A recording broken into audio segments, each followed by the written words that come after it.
We begin with breaking news this morning on your Fast Track to the top of the hour. Fargo police say they are investigating an assault that occurred at Southtown Poorhouse early this morning. Fargo police say they were called to the 4200 block of 45th Street South around 1 a.m. Police say this is an active and ongoing investigation, and they will release more information as it becomes available. You can stick with Valley News Live as we continue to update this story as it develops.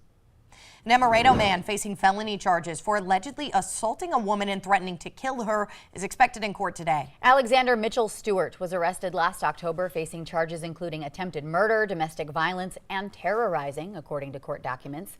Deputies were dispatched to a home in Emerado witnessing Stewart physically assaulting a woman outside. Court documents also state the victim recalled being choked by Stewart as he threatened to kill her.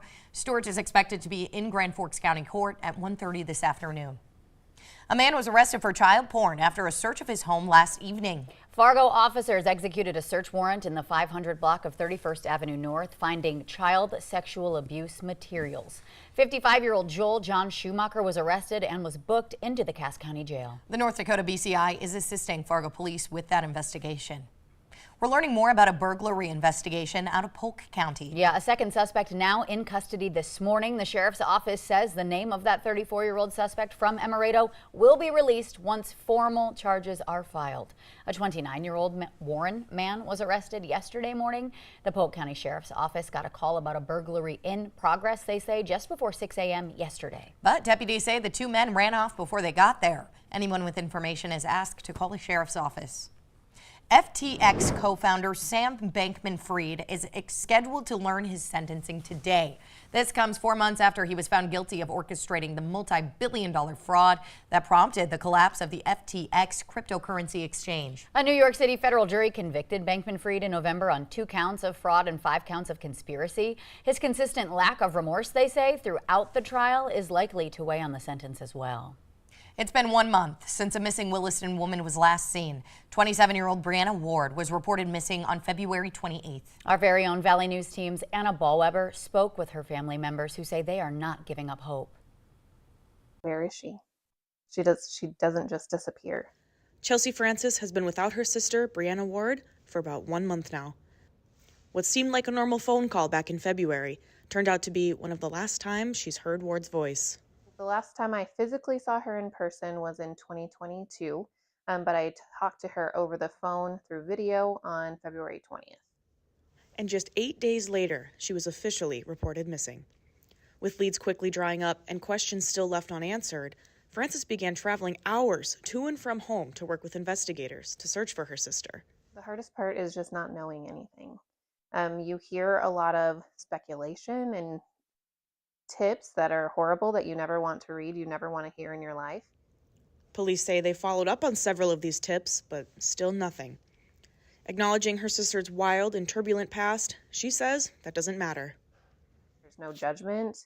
If she needed to get away for a little while, that's fine, but she needs to let somebody know she's okay. And absolutely nothing is stopping Chelsea, who proves a sister's bond can never be broken. I am tired, I am exhausted, but I'm not giving up, and I never will give up. Tired, exhausted, but also motivated. Somebody has to know something somewhere, and we just need them to come forward. In Jamestown, North Dakota, Anna Ballweber, Valley News Live. You can support the family and you can share #FindBriannaWard on social media to help. You can also find more information about Brianna on our website, valleynewslive.com. If you do have any information on her whereabouts, though, you are asked to call Williston Police. Officials at the West Fargo Fire Department are looking to address longer response times in certain parts of the city. Areas north of Main Avenue have the longest response times, according to data from the 2023 West Fargo Fire Department annual report. One way the department may address response times is by adding firehouses over the next few years. In the meantime, though, Chief Dan Fuller says the new fire headquarters has been helping drive down those times.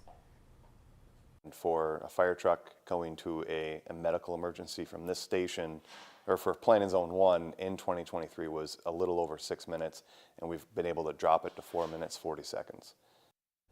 The chief says they are also addressing response time by training more staff. The department plans to graduate 7 from their academy this year. Details now emerging surrounding a fire that displaced an entire apartment complex in South Fargo over the weekend. It happened on Saturday, just before 11 a.m. Fargo fire crews responding to 2551 Villa Drive South for smoke coming out of a unit on the third floor of an apartment building. Everyone in the 24-unit apartment building was displaced, but we have since learned that fire was an accident, starting in the ceiling space of a second-floor apartment. 3 units are still uninhabitable until repairs can be made. Damage was estimated at $80,000. Thanks to our recent snow, fire danger is low across Minnesota for now. But just 2 weeks ago, state officials were sounding the alarm. The wildfire season came a month early. Crews in Fergus Falls have already responded to 5 calls, they say. They say we should be in the clear for as long as the snow lingers, but that we will need more moisture in the forecast. Always attend a fire. It's easy to set something and then maybe a quick run inside and grab some water or whatever it is, and then I'll go back out and look at it. Time and time again, we do see it where an unattended fire gets out of control. Officials stress, please do not hesitate to call for help if your fire gets out of control. Most of the time, small campfires are okay unless there is an extreme danger or a ban. In Fergus Falls, they say they're using the recent snow to get out and do some training ahead of what they think could be a busy fire season. Well, we are hopping our way closer and closer to Easter weekend, and we want to know what our weather forecast is going to be looking like today and toward our weekend. We're sending things right on over to meteorologist Lisa Green. Good morning. Good morning. Well, you know, we've got some active weather still in the forecast, even as we're talking about a nice little break today. So the Easter Bunny may be hopping through a little bit of snow here. Here's a look at the Easter weekend planner. Expect Friday to be our most impactful day. We have a chance for some snow, maybe a little bit of freezing rain or a mix in there. Temperatures will rise above freezing in places like Fargo. Our forecast is 38, so it might get a little messy, and maybe some of that snow just melts right away. So again, watching out for that on Friday. Saturday, the quieter day, and for Easter Sunday, we have that chance for snow or a light mix, but this is a lower end threat with temperatures into the 40s. So check back with us on updates on that forecast. Beautiful out there this morning. Gorgeous sunrise happening in Fargo. Here we're at 14 degrees. It's 11 in Grand Forks. It is cold here. This is going to be probably one of our coldest mornings this week. Jamestown, Fergus Falls checking in the single digits, and there isn't much wind. It's out of the west, and it's only about 10 miles per hour or less, but it is enough to create wind chills that are closer to 0, some of us below. So a morning to be prepared for that. We've got clear skies otherwise on our radar and satellite map, looking really good here. And out at the bus stop, yeah, the kids are going to probably want the warmer weather or warmer gear for the weather this morning. And then the afternoon hours, that sun's going to feel very warm. Temperatures going to get back into the 30s, and that will help to melt more of the snow on our sidewalks and at the bus stop here. Might get a little bit slushy. And taking a look at the forecast over the next 11 days, again, tomorrow's the day to watch for perhaps a little bit of accumulating snow in some areas, more likely in the north that we might see an inch or two. And then the Easter weekend, we're seeing temperatures climbing back into some 40s. And then you can see next week, moving into April, just in time for April, we're feeling like springtime with temperatures that'll be in the 50s, not just for one day, but for several heading into next week. So springtime's going to be making a comeback here. It might be a little messy as we make that transition, though, with that fresh snow. So for Easter Sunday, you might want the maybe mud boots with your Easter dress, something that's maybe a little more waterproof in those areas where we're getting the melting. Well, hey, a fashion statement never hurt anybody. There you go. Maybe you've got some spring-colored version of those that would go well. You can get a cute, like, floral pattern one. Yeah, that'll work. Thank you, Lisa. Well, this next story is going to make you want to yell yeehaw, because nothing says Wild West like an icy cold pint and a one-of-a-kind cowboy hat. And that's exactly why 2 mompreneurs have paired up with Drastic Measures Brewing. Yeah, we're checking in with the Valley Today's Tatum Miller. She's live this morning at Drastic Measures Brewing, finding out what's going on with Brims and Brews. Good morning, Tatum. Good morning, guys. I'm here in Wadena, Minnesota this morning at Drastic Measures Brewing with Ash Dobling, the co-owner and founder of Drastic Measures. So I know you opened this place up with your husband. How was starting this business? It was amazing. Before my husband met me, his mother bought him a Mr. Brew home kit, and his love for beer just accelerated from there. Fast forward 13 years, and here we are. I love it. It's so adorable in here, and I know you make all of your brews in-house. We've got the brew house behind us right now, if you can take a look at that. So what does that process look like? So they start with the hot liquor ton, which is where the hot water's stored. Then they go over to the brew kettle, or the mash tun, where they mash in all the grains, and then they head over to the brew kettle, or the boil kettle, excuse me. I'm not a brewer. Don't trust what I say. And then when they finish up there, they transfer over to the fermenters, and then they finish off in the bright tank. And from there, it gets packaged into kegs or cans. Amazing. And I know something a little bit unique about this brewery is you have drinks with THC in them.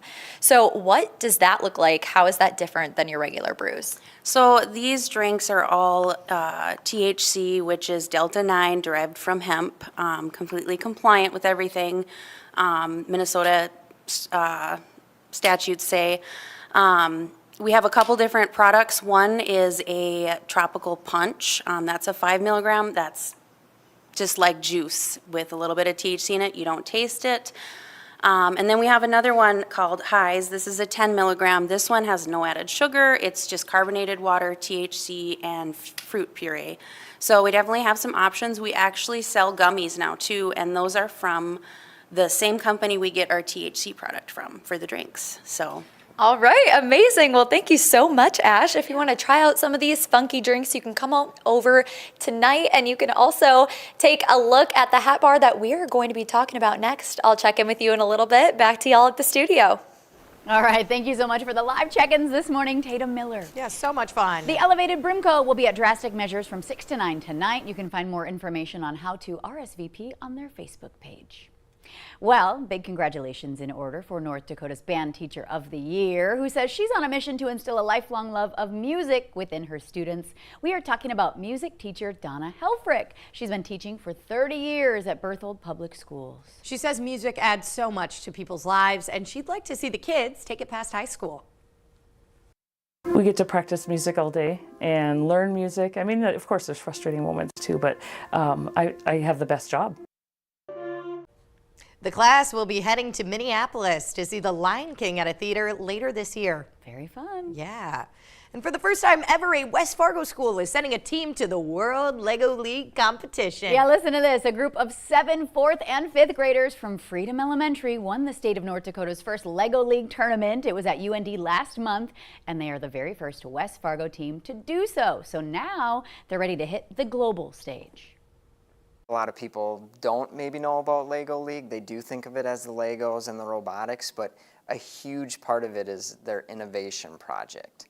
And that's where the kids this year, it was centered around the arts, and our team chose to share musical instruments across the community.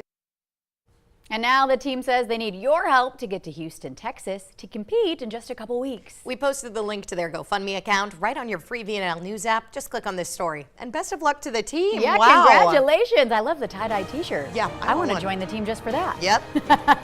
Thank you all so much for joining us here on The Valley today. Have a wonderful Thursday.